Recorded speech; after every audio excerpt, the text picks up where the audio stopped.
Hello everyone, welcome to Asis coaching classes. कल की video में हमने सन के बारे में पढ़ा था, सन के लेयर्स को देखा था, सन के स्ट्रक्चर को देखा था। आज हम सन की ही बात करेंगे और उसके कुछ इंपॉर्टेंट फैक्ट्स को जानेंगे। तो जैसा कि मैंने आपको कल बताया था कि हम आज की क्लास में सन के कुछ इंपॉर्टेंट फैक्ट्स को जानेंगे कि सन क्या है, कैसा है और अर्थ के कंपैरिजन में ये कितना बड़ा है। ठीक है, तो हमने अपनी सीरीज में गैलेक्सीज, स्टार, सोलर सिस्टम को देख लिया है। तो सोलर सिस्टम का जो हेड मेंबर है सन, कल हमने उसकी बात की थी और आज हम उसी को कंटिन्यू करते हुए सन के फैक्ट्स को जानेंगे। तो जैसा कि मैंने यहाँ लिखा है, हमने आज क्या पढ़ना है, हमें इंपॉर्टेंट फैक्ट्स अबाउट द सन। तो सबसे पहले हम देखते हैं कि सन क्या है। Our sun is 4.5 billion year old yellow dwarf star at the centre of our solar system.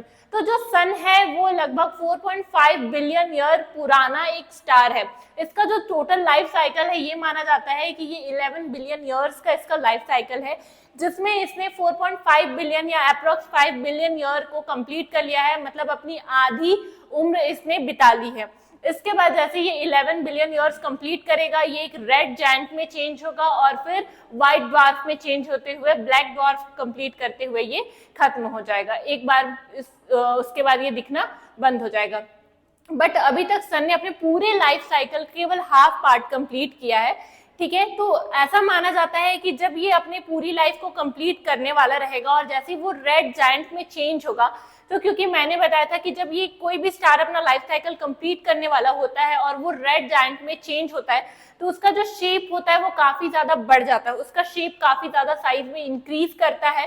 और जब हमारा सन ऐसा करेगा, जब वो रेड जायंट में कन्वर्ट होगा, तो ऐसा माना जाता है कि वो मरकरी, वेनस और मे बी अर्थ को भी अपने अंदर ले लेगा, क्योंकि उसके साइज में काफी ज्यादा इनलार्जमेंट होगा, जिससे बाकी प्लैनेट्स, उसके पास के प्लैनेट उसी के अंदर समा जाने वाले हैं। क्योंकि आपको पता है कि सन की ग्रेविटी काफी ज्यादा है, जैसे इसका साइज बढ़ेगा ये सारे प्लैनेट्स को अपने अंदर ले लेगा।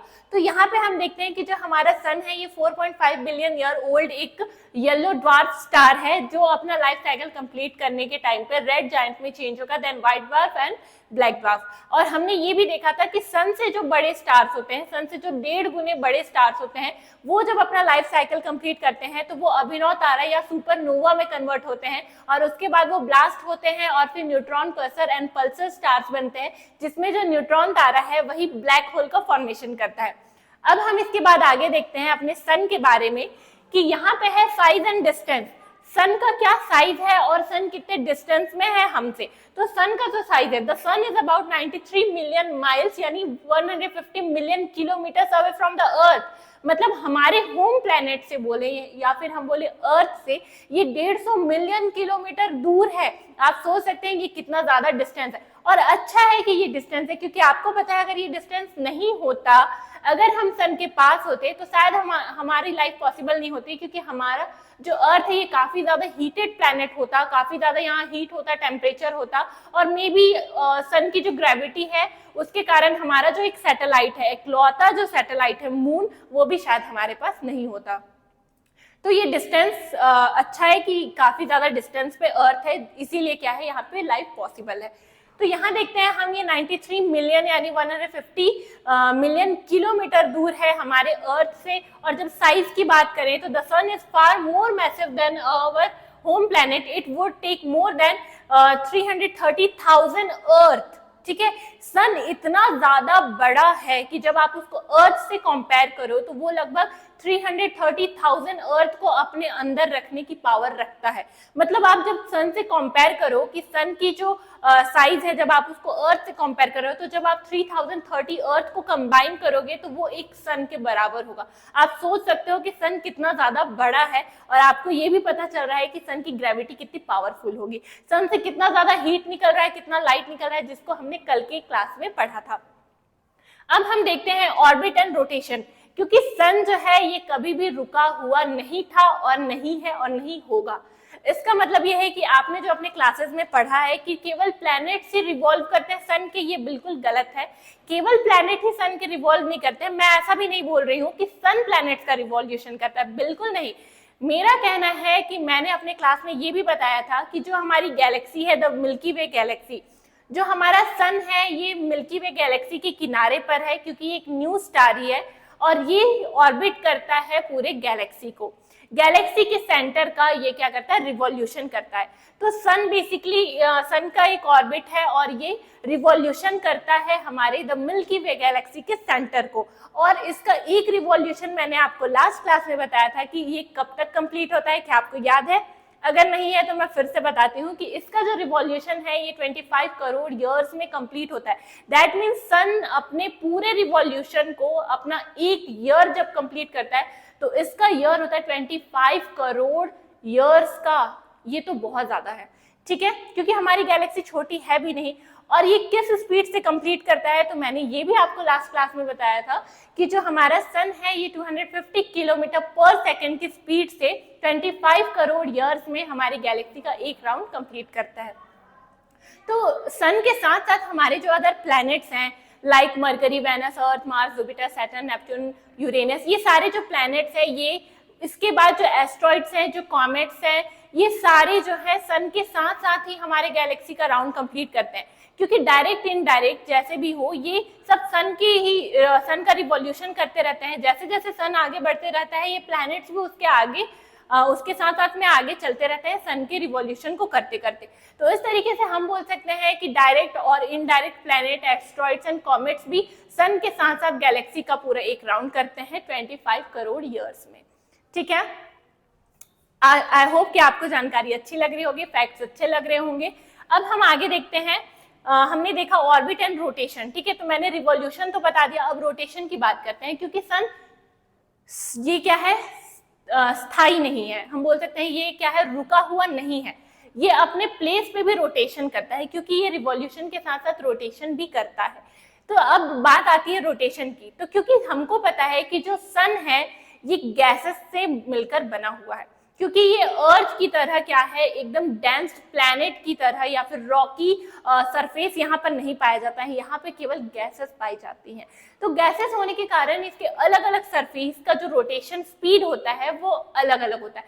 जैसे हम बात करें इक्वेटोरियल जोन की, जब इक्वेटर की बात करते हैं, सन के इक्वेटर की, तो सन का इक्वेटर 25 डेज में एक रोटेशन कंप्लीट कर लेता है, क्योंकि यहाँ की स्पीड पोलर रीजन से काफी ज्यादा होती है, आप बोल सकते हो, ठीक है। तो जो इक्वेटोरियल जोन, जैसे मैंने मान लीजिए मैं यहाँ पे बताती हूँ, ठीक है, ये है हमारा सन, तो मैं बात कर रही हूँ सन की। सन का जो इक्वेटोरियल जोन है ये सेंटर वाला हो गया, तो यहाँ का जो स्पीड है ये अलग है और पोलर रीजन्स का स्पीड बिल्कुल अलग है। तो जो इक्वेटर जोन होता है सन का, ये कंप्लीट कर लेता है 25 डेज में एक रोटेशन, यानी सन का एक दिन अर्थ के 25 डेज के बराबर होता है। अब बात करते हैं पोलर रीजन्स की। तो पोलर रीजन का जो स्पीड होता है वो इक्वेटोरियल जोन से कम होता है और यहाँ का जो रोटेशन होता है वो 36 डेज में कंप्लीट होता है, यानी यहाँ की स्पीड इक्वेटोरियल जोन से कम होती है। तो सन का जो पोलर रीजन होता है उसका एक रोटेशन आपके 36 अर्थ डेज के बराबर होता है। इसके बाद हम देखते हैं एटमॉस्फेयर।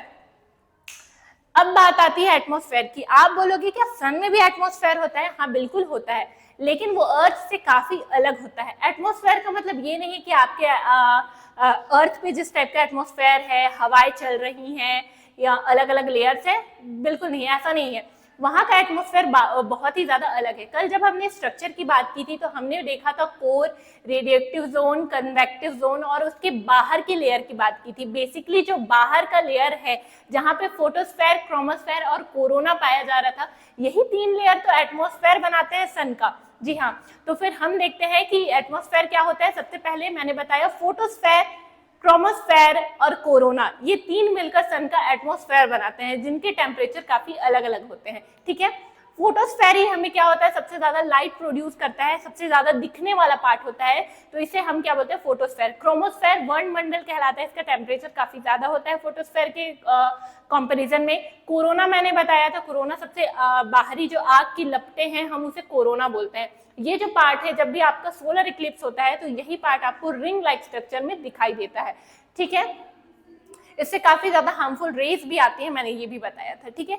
अब हम आगे देखते हैं मैग्नेटोस्फेयर। मैग्नेटोस्फेयर कल हमने सोलर स्पॉट के बारे में भी पढ़ा था कि कुछ ऐसे फोटॉन्स होते हैं जो सन से रिलीज हो जाते हैं और 7000 डिग्री सेल्सियस से ज्यादा टेम्परेचर रखने वाले फोटॉन्स आगे पास होते आते हैं, बट जिनकी टेम्परेचर 7000 डिग्री सेल्सियस से कम होती है, जिनके पास फ्यूल कम होता है, उनको सन वापस अपनी ग्रेविटी के कारण खींच लेता है और वो जब सन में वापस आती है तो इतना ट्रेवल करने के बाद उनके पास टेम्परेचर कम हो जाता है और लगभग 4000 डिग्री सेल्सियस टेम्परेचर उनके पास बचता है।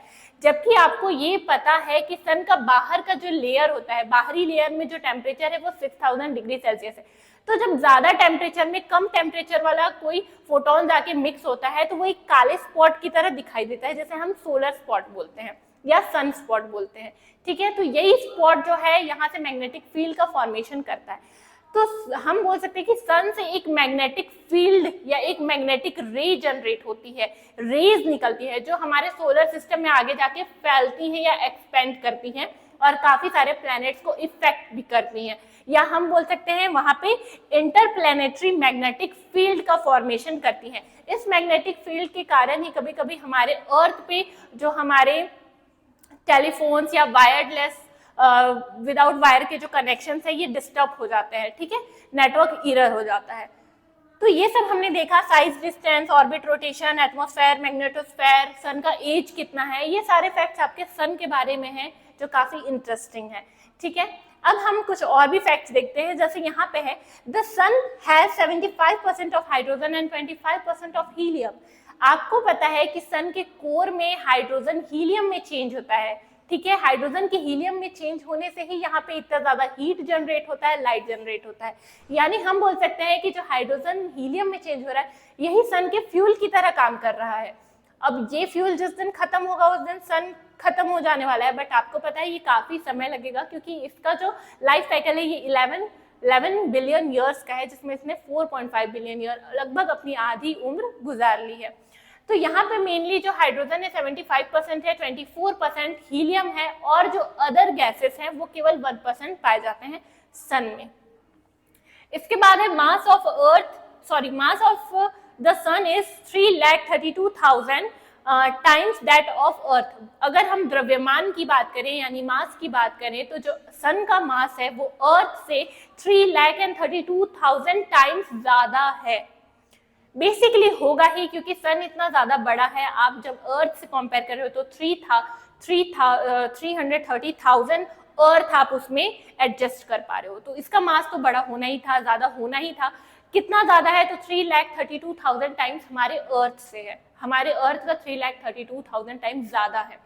फिर देखते हैं diameter of sun is 109 times than अर्थ।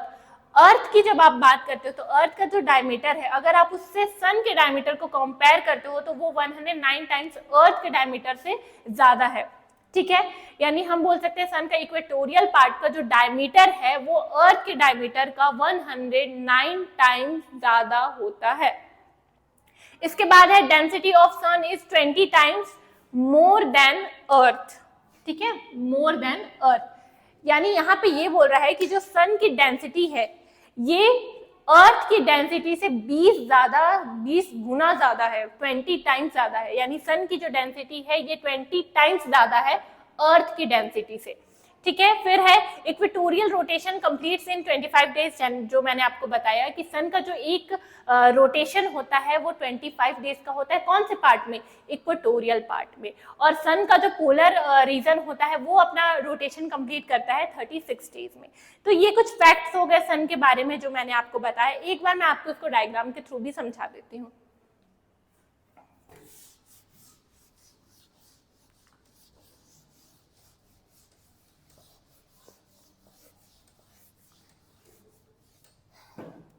जैसे हमने बात किया सन के एटमॉस्फेयर का, मान लीजिए ये सन है। ठीक है, मान लीजिए ये सन है, हमने बात किया सन के एटमॉस्फेयर का। तो मैंने कल जो डायग्राम आपको बताया था, मैंने जो कल क्लास में बताया था, ये बाहर की जो लेयर आपको दिख रही है, यहाँ पे मैंने 3 लेयर की बात की थी, फोटोस्फेयर, क्रोमोस्फेयर एंड कोरोना।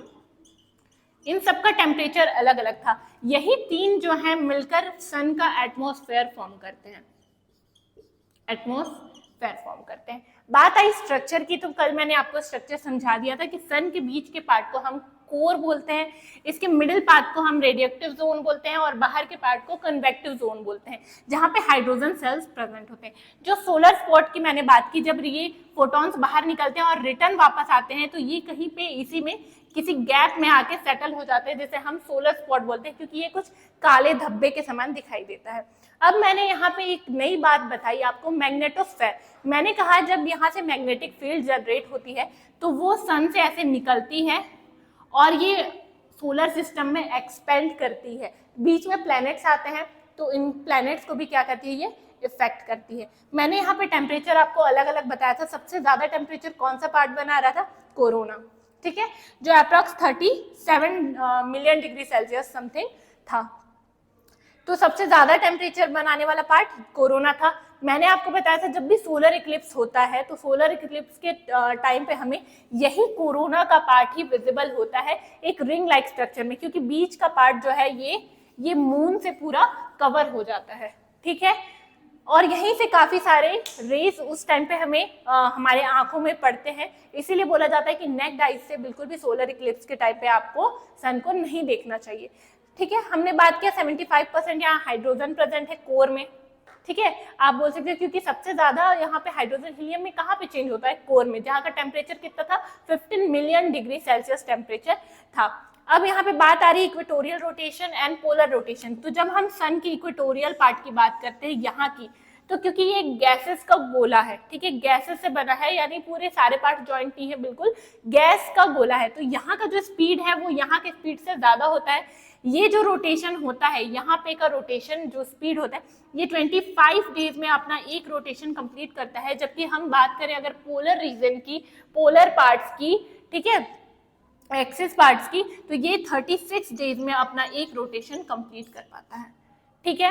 तो आई होप आपको डायग्राम के थ्रू भी समझ में आ गया होगा। कल की क्लास को ही मैंने रिपीट किया, कल के डायग्राम को ही मैंने रिपीट किया, क्योंकि मैंने कल आपको स्ट्रक्चर काफी अच्छे से पढ़ा दिया था। तो इन सारे फैक्ट्स को भी आप ध्यान में रखिएगा, याद रखिएगा। इसके बाद की क्लास में हम देखेंगे प्लैनेट्स, क्योंकि हम बात कर रहे हैं सोलर सिस्टम की। हेड ऑफ द फैमिली की बात हमने कर ली, द सन के बारे में हमने उसके स्ट्रक्चर को देखा, उसके फैक्ट्स को देखा, उसके ईयर एज को देखा, उसके स्पीड को देखा। तो आपको ध्यान है कि ये रोटेशन भी करता है और रिवॉल्यूशन भी करता है, तो इसका मतलब ये है कि सन क्या है, एक जगह पे रुका हुआ नहीं है। और इसी की तरह हमारे प्लैनेट्स भी एक जगह पर, ऐसा नहीं है कि सन एक जगह पे रखा हुआ है, केवल प्लैनेट्स उसी का गोल गोल गोल गोल राउंड कर रहे हैं, बिल्कुल नहीं। सन आगे खुद भी बढ़ रहा है और साथ में अपने प्लैनेट्स को भी, एस्ट्रॉइड्स एंड कॉमेट्स, सारी चीजों को, जितने भी सोलर सिस्टम में जितने भी बॉडीज हैं सबको लेकर आगे बढ़ रहा है। और 25 करोड़ ईयर्स में ये अपना एक रिवॉल्यूशन कंप्लीट करता है हमारी गैलेक्सी का, ठीक है। तो इसी तरीके से आज का क्लास खत्म होता है। आई होप कि आपको क्लास अच्छा लगा होगा। Please like, share and subscribe करिएगा एंड थैंक्स फॉर वॉचिंग।